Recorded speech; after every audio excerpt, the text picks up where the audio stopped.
Sumatera Utara. Selamat sore pemirsa. Sumatera Utara hari ini kembali hadir menjumpai Anda. Edisi Minggu 1 Oktober 2023. Kali ini bersama saya Ahmad Rafi. Dan saya Udranda Riolinka. Sejumlah informasi menarik telah disiapkan oleh tim redaksi kami. Berikut berita selengkapnya.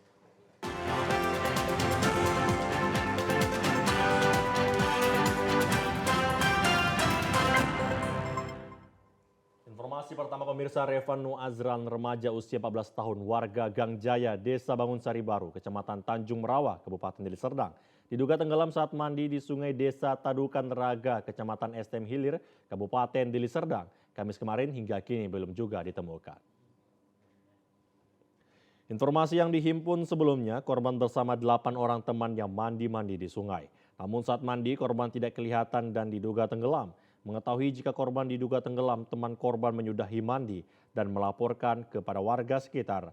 Mendapatkan informasi dari teman korban, warga bersama pemerintah desa, Babin Kamtipmas, Babinsa melakukan pencarian korban. Namun hingga pukul 15 waktu Indonesia Barat, korban belum juga ditemukan. Kapolsek Talun Kenas Polresta Deli Serdang AKP Jurnal Aritonang mengatakan pihaknya bersama pemerintah desa dan kecamatan serta masyarakat masih melakukan pencarian. Muspika STM Hilir juga sudah melakukan koordinasi dengan Badan Penanggulangan Bencana Daerah BPBD Kabupaten Deli Serdang dan Basarnas. Kepala Pelaksana BPBD Kabupaten Deli Serdang Amos F. Karo mengatakan hingga hari keempat ini pihak BPBD masih melakukan penyisiran di lokasi tempat diduga korban tenggelam. Pihaknya juga sudah melakukan penyisiran di sepanjang aliran sungai Belumai, Kecamatan Tanjung Merawa, namun masih belum membuahkan hasil. Orang tua korban bersama keluarga berharap anaknya Revan Wazran dapat segera ditemukan. Nelayan dari sejumlah wilayah di Pulau Nias kini masih memperhatikan kondisi cuaca yang sebelum pergi melaut ke tengah pada esok hari. Hasil tangkapan nelayan asal Kepulauan Nias sepekan terakhir mengalami penurunan akibat faktor cuaca buruk yang melanda wilayah maritim daerah itu. Kondisi cuaca tersebut menjadi acuan bagi nelayan yang berdasarkan pemantauan dari tepian pantai saat menentukan apakah mereka pergi melaut keesokan harinya. Cuaca wilayah maritim Kepulauan Nias saat ini masih tergolong kategori ekstrim, termasuk gelombang laut yang masih tinggi, mulai dari 2 hingga 3 meter lebih. Para nelayan biasanya bergegas melaut pada Minggu sore atau Senin pagi besok. Hingga saat ini masih melakukan berbagai persiapan alat tangkap dan pasokan es batu yang harus dibawa ke tengah laut. Salah seorang nelayan, Rahmat, mengatakan untuk memastikan apakah mereka dapat pergi melaut tergantung kondisi cuaca, mengingat berdampak pada keselamatan. Rekan-rekan sekarang untuk nggak ada dulu, untuk sementara nggak ada, nggak jadi dulu, nggak, kalau minggu ini nggak terapa hujan, pak udah nggak jadi, nggak jadi mereka mancing, cari kerja lain dulu. cari kerja lain. Berarti apakah ini menjadi kerugian bagi rekan-rekan nelayan? Iya, menjadi kerugian juga ini, Bang. Berdampak juga dengan pasokan ikan tersedia tidaknya? Iya, tergantung juga itu, Bang. Sambil menunggu cuaca normal, para nelayan memilih melakukan aktivitas perbaikan alat tangkap. Mereka berharap kondisi cuaca segera normal agar mereka dapat melaut untuk memenuhi kebutuhan hidup sehari-hari. Seorang pria pelaku pengedar narkoba jenis sabu berhasil diamankan oleh tim unit 1 Satres Narkoba Polres Serdang Bedagai di Kecamatan Perbaungan. Upaya pemburuan bandar besar narkoba di Serdang Bedagai terus dilakukan saat ini. Upaya pemburuan para bandar dan kurir di wilayah hukum Polres Serdang Bedagai terus dilakukan. Tidak hanya pada pengedar kelas kecil saja, namun upaya untuk meminimalisir peredaran narkoba di Serdang Bedagai terus diupayakan atas atensi Kapolda serta para pemuka agama yang ada di Serdang Bedagai. Saat ini sudah tahap mengkhawatirkan pelaku Riki Andiar merupakan warga Dusun 3 Desa Jambur, Pulau Kecamatan Perbaungan. Petugas berhasil mengamankan barang bukti berupa 1 plastik klip ukuran sedang diduga berisikan narkotika yang berjenis sabu dengan berat bruto 3,17 gram. Dompet hitam dan uang hasil penjualan narkoba sabu sebesar Rp172.000. Kasat Narkoba AKP Juryadi mengatakan berawal pihaknya menerima informasi dari masyarakat tentang sering terjadi transaksi jual beli narkotika jenis sabu di Dusun 3, Desa Jambur, Pulau Kecamatan Perbaungan, Kabupaten Serdang Bedagai. Menindaklanjuti hal tersebut selanjutnya tim unit 1 Sat Narkoba melakukan pengintaian dan petugas menghentikan serta melakukan penggeledahan terhadap pelaku. Pada saat diamankan ditemukan barang bukti diduga narkotika jenis sabu-sabu tersebut dari kantong celana pelaku. Di Desa Jampu, Kecamatan Perbaungan, benar hasil penyelidikan personil sehingga langsung dilakukan tindakan saat itu juga, melakukan penangkapan, dan ya terjadi juga memang sempat juga ada perlawanan, namun alhamdulillah dengan kesigapan personil kita sehingga tersangka berhasil kita amankan dan barang bukti juga bisa kita temukan dari tangan dia langsung. Terhadap pelaku dipersangkakan pasal 114 ayat 1 minimal 5 tahun penjara, maksimal 12 tahun penjara. Para petani padi sawah di Gunung Sitoli, Idanoi meminta pemerintah memberikan bantuan subsidi pestisida untuk mencegah terjadinya hama penyakit pada masa tanam padi di daerah tersebut. Saat ini para petani dari seluruh wilayah di kota Gunung Sitoli sedang menyelesaikan masa panen dengan menghasilkan gabah kering dengan jumlah yang melebihi hasil produksi periode tanam sebelumnya. Selain itu petani mempersiapkan benih padi yang nantinya disemaikan pada periode tanam Oktober 2023 ke Februari 2024. Selama ini petani daerah Nias hanya mendapatkan bantuan pupuk subsidi dari pemerintah dengan takaran pemanfaatan pada tanaman padi yang dipandu oleh penyuluh pertanian lapangan. Namun petani masih memiliki keterbatasan untuk memperoleh pengadaan jenis obat lainnya seperti pestisida yang dibutuhkan tanaman pada masa awal pasca tanam karena harga di pasaran yang bervariasi dan sulit dijangkau petani. Akibatnya banyak tanaman padi diserang hama, wereng penggerek, batang, dan daun. Untuk mencegah terulangnya permasalahan yang pernah dialami tersebut, petani meminta perhatian pemerintah untuk menambah subsidi pada sektor pertanian, yakni jenis pestisida agar petani dapat lebih mudah menjangkau harga dengan pupuk bersubsidi selama ini. Perhatikan lagi kelompok enotano ini Pak. Kalau yang di atas bahagia. Kami mohon nantinya supaya dikasih sebelum panen, disediakan sebelum menanam, disediakan obat-obatan, obat sebelum menanam itu supaya jangan sampai kena wereng. Karena 1-2 minggu sebelum dikasih di bawah nanti ditanam sudah ada wereng. Jadi sebelum itu dibasmi Pak. Dengan adanya pestisida subsidi sektor pertanian yang dikeluhkan petani untuk mencegah tanaman padi sawah dari gagal panen yang menghasilkan produksi gabah kering yang nantinya mampu menyumbang kebutuhan pangan beras bagi seluruh warga daerah Nias. Sehingga para petani terhindar dari harga beras, salah satunya jenis kebutuhan pokok yang terus naik saat ini. PLN Unit Induk Distribusi UID Sumatera Utara terus meningkatkan pelayanan kepada pelanggan dengan menggantikan meteran listrik konvensional dengan Smart Meter Advanced Metering, infrastruktur AMI di unit layanan pelanggan Helvetia dan unit layanan pelanggan Medan Selatan sebanyak 12.110 pelanggan. Transformasi digital yang dilakukan PLN ini telah dilengkapi dengan sistem komunikasi digital yang canggih. Smart Meter AMI merupakan terobosan PLN dalam mengembangkan teknologi Internet of Things pada infrastruktur kelistrikan agar pelanggan semakin menikmati layanan PLN. Petugas di lapangan Dedi Evandri Bangun mengatakan Smart Meter AMI merupakan salah satu transformasi digital yang dilakukan PLN. Inovasi ini bertujuan untuk meningkatkan pelayanan kepada pelanggan. Selain itu, Smart Meter AMI dilakukan secara gratis. Dengan kehadiran AMI, pelanggan dapat mengetahui jumlah pemakaian listrik secara real time. Sistem komunikasi digital ini membuat hasil baca meter menjadi lebih akurat. Ia juga menambahkan, PLN akan terus mendorong percepatan pemasangan Smart Meter AMI hingga 44.499 pelanggan tahap 1 ini dapat terrealisasi dengan biak. Maksud kami dapat terrealisasi dengan baik, sehingga pelanggan PLN dapat menikmati transformasi secara langsung. Penggantian Smart Meter AMI ini akan dilakukan secara bertahap hingga tercapai 100% pelanggan di PLN UID Sumatera Utara. Selain hasil baca meter yang lebih akurat dan pemakaian energi listrik dapat diketahui secara real time, keunggulan Smart Meter AMI dapat mendeteksi pemadaman dan gangguan sehingga lebih cepat teratasi. Kendala yang paling sering kita hadapi ULP Helvetia dalam penggantian KW meter tersebut karena pelanggan kita takut akan penipuan. Bapak Ibu pelanggan kami yang sayangi, kami pastikan semua petugas yang kami kirimkan ke lapangan sudah memiliki surat tugas, kartu pengenal, dan dilengkapi dengan alat pelindung diri. Dan kami pastikan program ini adalah gratis. Kami meminta dan menghimbau kepada semua pelanggan kami untuk dapat memajukan penggantian KWH meter AMI ini sehingga peningkatan PLN lebih baik lagi.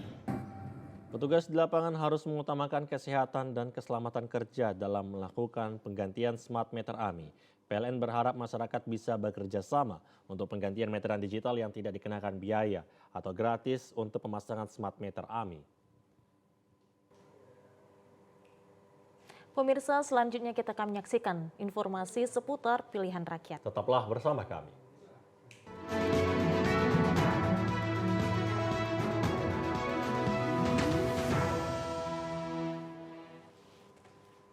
Pemirsa, Koordinator Divisi Pelanggaran dan Penyelesaian Sengketa Bawaslu Kota Gunung Sitoli, Nur Alian Lase, minta perhatian media untuk turut serta memberikan edukasi mengenai kepemiluan pada program siaran dan pemberitaan. Hal tersebut disampaikan Nur Alian Lase di hadapan sejumlah awak media di ruang media center Badan Pengawas Pemilu Umum Kota Gunung Sitoli. Pihak Bawaslu mencermati banyaknya informasi lisan serta menanggapi maraknya baliho berisi foto dan profil oknum peserta pemilu. Menurut Nur Alian Lase, memasuki awal Oktober ini masih belum saatnya seseorang bakal calon legislatif menyebut dirinya sebagai calon legislatif karena tahapan pemilu saat ini masih pencermatan daftar calon sementara, baik untuk anggota DPRD Kabupaten Kota, Provinsi, dan Bacalek anggota DPR RI serta DPD RI. Jika ada ajakan bernuansa kampanye, hal tersebut menyimpang dari ketentuan yang berlaku, khususnya tahapan pemilu. Pihak Bawaslu mengapresiasi sejumlah media yang turut memantau dinamika pemilihan umum di daerah tersebut. Karena menyumbang informasi kepada Bawaslu dapat menjalani tugas pokok dan fungsi pengawasan untuk mencegah pelanggaran terkait pemilu. Jajaran Bawaslu juga mengajak media agar lebih proaktif lagi memberikan edukasi kepada masyarakat dan peserta pemilu mengenai ketentuan kepemiluan melalui program siaran dan pemberitaannya. Harapan kami juga terhadap media-media lain supaya memberikan edukasi-edukasi ya kepada masyarakat dan terutamanya kepada partai politik untuk lebih menghargai tahapan ini, di mana tahapan yang sedang berlangsung saat ini masih dalam proses pencermatan daftar calon tetap. Ya, tentunya sesuai PKPU dan sesuai Undang-Undang Nomor 7 Tahun 2017 bahwa baru dimulainya nanti tahapan kampanye sesudah ada penetapan daftar calon tetap oleh KPU. Bawaslu di daerah ini juga menjunjung tinggi keterbukaan terhadap media dan publik terkait kemajuan pengawasan pemilu, termasuk seluruh rangkaian penanganan pelanggaran dan penyelesaian sengketa pemilu yang mungkin terjadi. Untuk menciptakan pemilu damai di Kota Sibolga, Polres Kota Sibolga menggelar kegiatan deklarasi pemilu damai yang diikuti hampir seluruh partai politik peserta pemilu 2024. Kapolres Kota Sibolga AKBP Taryono Raharja dalam kegiatan deklarasi tersebut mengajak seluruh pengurus partai politik di Kota Sibolga agar bersama-sama menjaga kekondusifan di Kota Sibolga selama pelaksanaan pemilu. Selain itu, Kapolres Kota Sibolga juga menghimbau agar para peserta pemilu 2024 harus memiliki komitmen untuk tidak melakukan hal-hal yang bisa memicu terbentuknya kerawanan yang mencederai ketertiban pada pemilu mendatang, seperti menyebarkan berita bohong.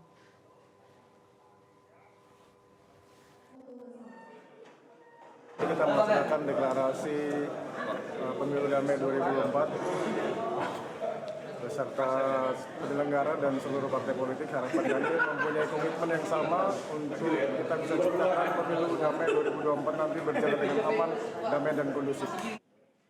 Salah satu komisioner Komisi Pemilihan Umum Kota Sibolga yang hadir dalam acara deklarasi pemilu damai 2024 Kota Sibolga menyampaikan apresiasinya atas kinerja Polres Kota Sibolga yang telah menginisiasi kegiatan dalam menghadapi pemilu 2024 mendatang.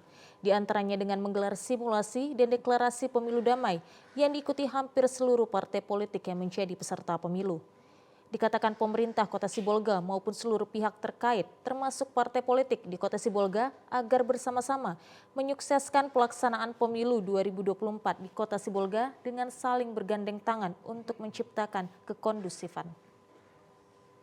Kota Sibolga mengucapkan dan memberikan penghargaan yang setinggi-tingginya kepada Kapolres yang telah melaksanakan deklarasi pemilu damai tahun 2024 di wilayah Kota Sibolga serta telah melaksanakan simulasi pengamanan pemilu tahun 2024. Harapan kita, KPU, Bawaslu, beserta seluruh multi stakeholder bergandengan tangan untuk mensukseskan agar terciptanya pemilu yang tertib, lancar, aman dan damai di Kota Sibolga.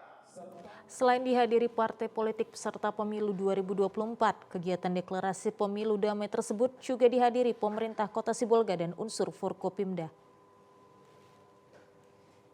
Pelanggaran puluhan baliho dan alat peraga kampanye yang ditempatkan di sejumlah ruang publik di Kota Gunung Sitoli luput dari pengawasan Badan Pengawas Pemilu Kota Gunung Sitoli karena mengganggu sejumlah pengguna jalan. Maraknya baliho dan alat kampanye ilegal yang terpasang di sejumlah sudut kota wilayah Gunung Sitoli saat ini tidak diketahui oleh Bawaslu. Pemasangan puluhan baliho tersebut diduga dilakukan oleh oknum simpatisan peserta pemilu. Sejauh ini Bawaslu Kota Gunung Sitoli menyatakan belum ada ketetapan kawasan yang menjadi lokasi pemasangan alat peraga kampanye pemilu, sehingga puluhan baliho yang terpasang disinyalir ilegal. Sejauh ini Komisi Pemilihan Umum di semua tingkatan belum menetapkan daftar calon tetap atau DCT, baik anggota DPRD Kabupaten Kota, DPRD Provinsi, DPR RI, dan DPD RI, serta Capres. Ketua Divisi Penanganan Pelanggaran dan Penyelesaian Sengketa Bawaslu Kota Gunung Sitoli, Nur Alian Lase, menegaskan sebagaimana tahapan pemilu batas akhir pencermatan daftar calon sementara atau DCS adalah tanggal 3 Oktober 2023.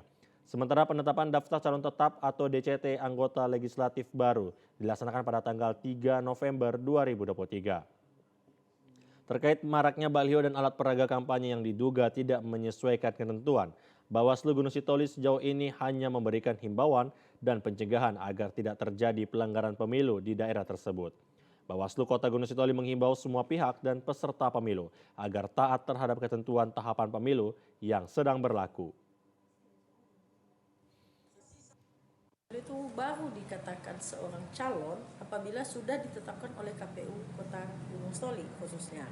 Nah, sesuai dengan tahapan PKP, sesuai dengan tahapan bahwa tanggal 3 November akan keluar pengumuman ya daftar calon tetap yang akan disampaikan oleh KPU.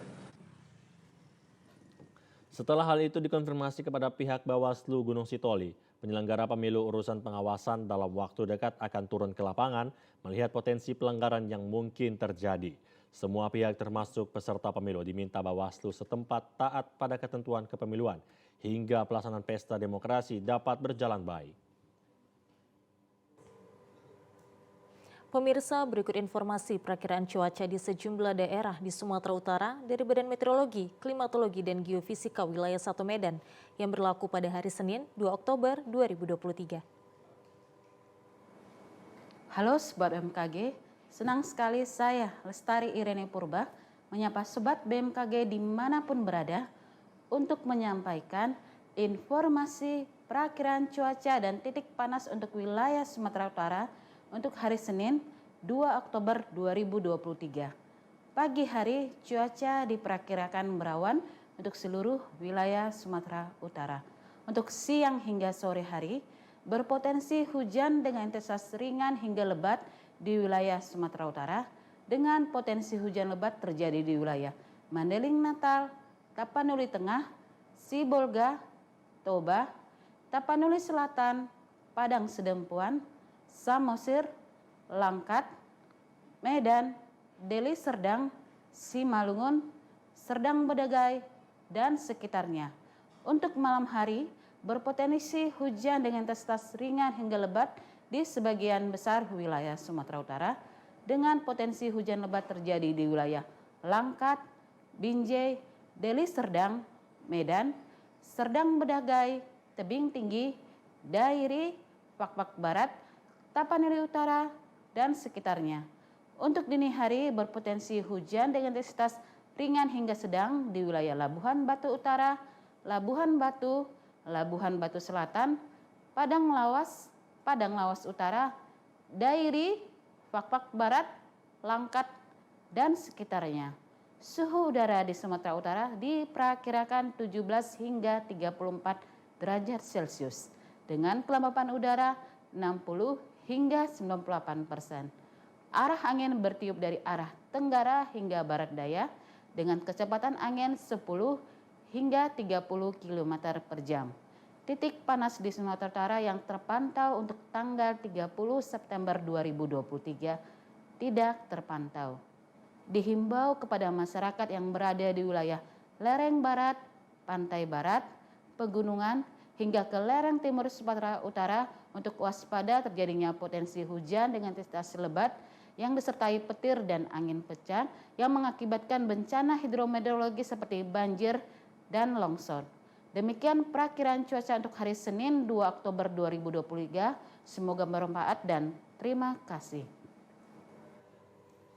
Pemirsa, informasi menarik dan aktual lainnya akan kami hadirkan untuk Anda sesaat lagi. Tetaplah bersama kami di Sumatera Utara hari ini.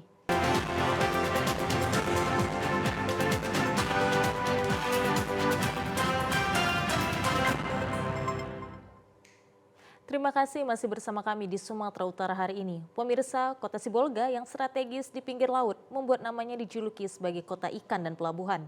Pelabuhan lama yang tidak digunakan lagi kini dijadikan sebagai objek wisata yang sangatlah menarik.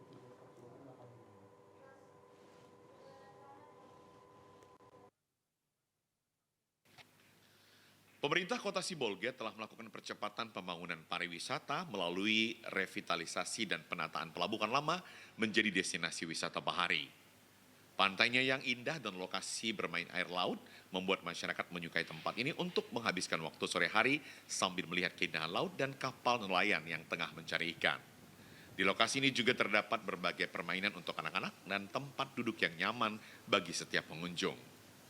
Pemerintah juga menyediakan jembatan terapung yang dapat dijadikan lokasi bersuah foto.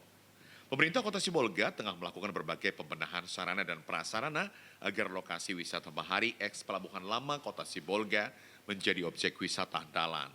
Kedepannya di objek wisata bahari ini akan dibuat sebuah tempat penjualan ikan bagi para nelayan. Yang sekarang kita lagi gali potensi wisata bahari yang ada di Pelabuhan Lama yang dulu sudah tidak terpakai, terabaikan dan menjadi tempat yang kumuh. Sekarang udah kita bangun menjadi wisata Pelabuhan Lama. Itu udah kita kucurkan dana untuk pembangunannya. Sekarang mau kita tawarkan kepada pihak swasta yang ingin mengelola Pelabuhan Lama itu menjadi wisata yang profesional. Kadis Pariwisata Kota Sibolga Rini Pohan mengaku saat ini Pemkot Sibolga melakukan seleksi pengelolaan pelabuhan Kota Sibolga. Dalam hal ini Pulau Poncan yang dalam tahap perencanaan melalui pembenahan rencana induk pembangunan pariwisata Kota Sibolga yang berkoordinasi dengan Kementerian Investasi. Sehingga diharapkan nantinya Pulau Poncan Gadang akan siap secara konseptual untuk mendatangkan investor. Objek wisata Pelabuhan Lama ini kita harapkan akan menjadi ikon Kota Sibolga. Di sini nanti akan disediakan kuliner khusus, kuliner khas Sibolga, souvenir dan oleh-oleh dari Sibolga, serta berbagai panganan khas Kota Sibolga bersama para pelaku ekonomi kreatif dan UMKM Kota Sibolga. Juga setiap malam Minggu dan malam Senin di sini akan diadakan penampilan budaya, sehingga hal ini dapat meningkatkan perekonomian masyarakat Kota Sibolga. Salah seorang warga mengaku objek wisata Pelabuhan Lama Sibolga sudah sangat menarik karena dapat dimanfaatkan warga untuk menghilangkan kepenatan, apalagi lokasinya berada di tengah kota. Cukup mengesankan. Kita juga istilahnya ada tempat wisata yang harus dikunjungi kan, karena di sini kan kurang hiburan ya kalau Kota Sibolga. Jadi pemerintah udah bikin kayak gini tuh udah termasuk bagus lah. Jadi Apalagi mau perlu dibenahi? yang harapannya kita sebagai warga ini sampahnya dikurangi ya kan. Kita pun juga harus, kita sendiri pribadi sih ya, harus istilahnya harus jangan buang sampah sembarangan lah. Nggak mesti harus dikasih tahu lah ya kan. Gitu. Pengunjung objek wisata eks Pelabuhan Lama Nurlima Marbun mengatakan objek wisata ini sudah sangat representatif karena keberadaannya berada di tengah kota dan ia berharap agar dapat lebih dibenahi sehingga menjadi objek wisata andalan bagi kota Sibolga. Ini yang perlu dibenahi menurut saya ya, ini mengenai tempat-tempat, ini kan namanya wisata, terus mana kebetulan yang berbahaya, lautnya maunya ada ada pembatasan, dibikin rambu-rambu apanya, kalau ini berbahaya jangan di sini. Jadi orang pengunjung pun lebih berhati-hati untuk ke sana biar jangan ada korban-korban jiwa gitulah. Guna memberi kenyamanan kepada wisatawan dan para pengunjung yang berenang di laut, Dinas BPBD siap mengawasi seluruh wisatawan lengkap dengan perahu karetnya.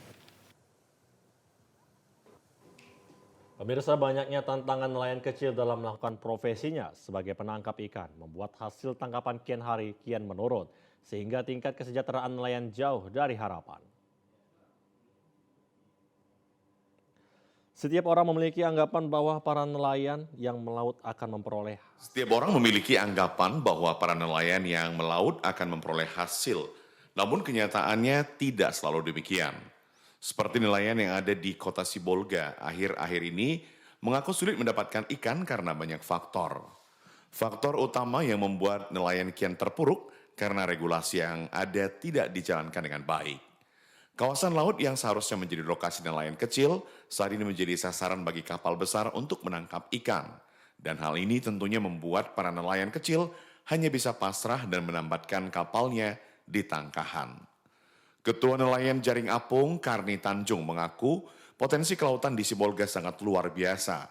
Namun akhir-akhir ini banyaknya regulasi yang tidak dijalankan dengan baik sehingga berimbas terhadap nelayan kecil. Para nelayan kecil sangat berharap kepada pemerintah yang mengatur regulasi kelautan dan perikanan agar melakukan pengawasan sehingga para nelayan lebih tertib dalam menangkap ikan. Kalau regulasi menurut kami sudah bagus. Regulasi sudah bagus. Pelaksanaannya mungkin kucing-kucingan antara petugas dengan pelaku ilegal. Nah, ini yang kita tak inginkan. Kami sudah pernah melakukan kegiatan-kegiatan anarkis. Karena menurut kami, suara kami itu tidak didengarkan. Padahal belum tentu. Mungkin para pelaku ini kucing-kucingan. Pintar petugas lebih pintar orang tuh mungkin. Nah, permasalahan itu yang menjadi masalah kami sekarang. Masalahnya kami melaut. Dulu kami melaut cuman perlunya setengah jerigen saja bensin. Perikanan, PPN, APH, itu harus terjun ke lapangan menanyakan langsung kepada nelayan. Apa sih permasalahan kalian para nelayan kota Sibolga, terkhusus umumnya Sibolga Tapanuli Tengah? Penasihat nelayan Jaring Apung Tanjiun menjelaskan, saat ini persoalan yang dihadapi para nelayan adalah keberadaan pukat traul membuat aktivitas berlayar nelayan kecil menjadi terganggu.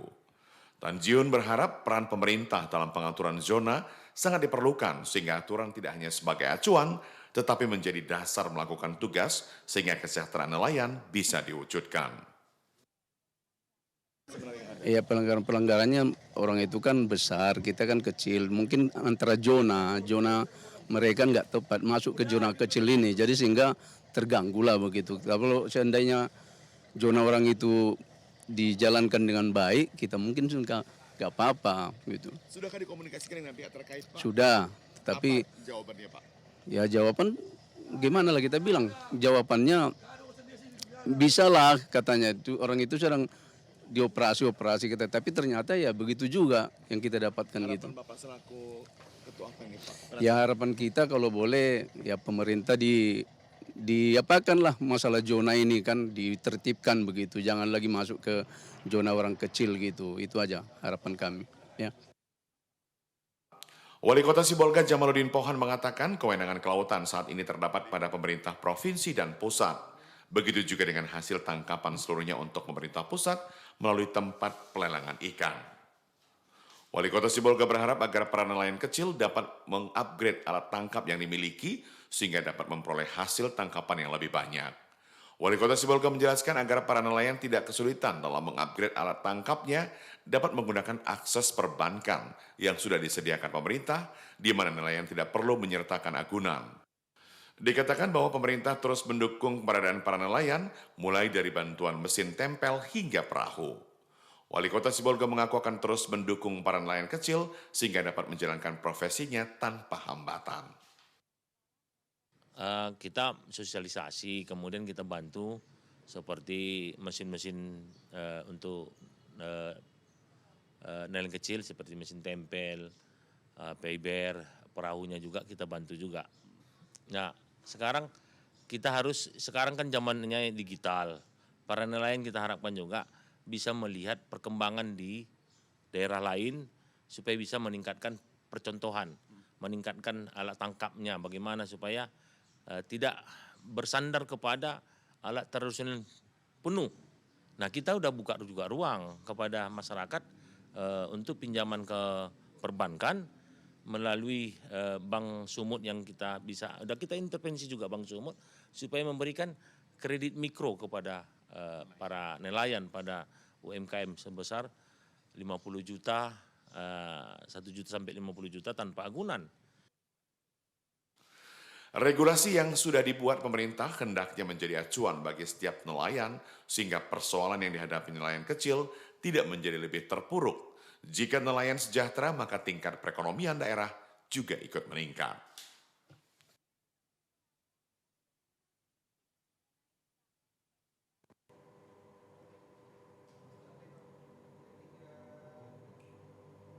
Pemirsa, kami akan segera kembali dengan sejumlah informasi lainnya. Tetaplah bersama kami di Sumatera Utara hari ini.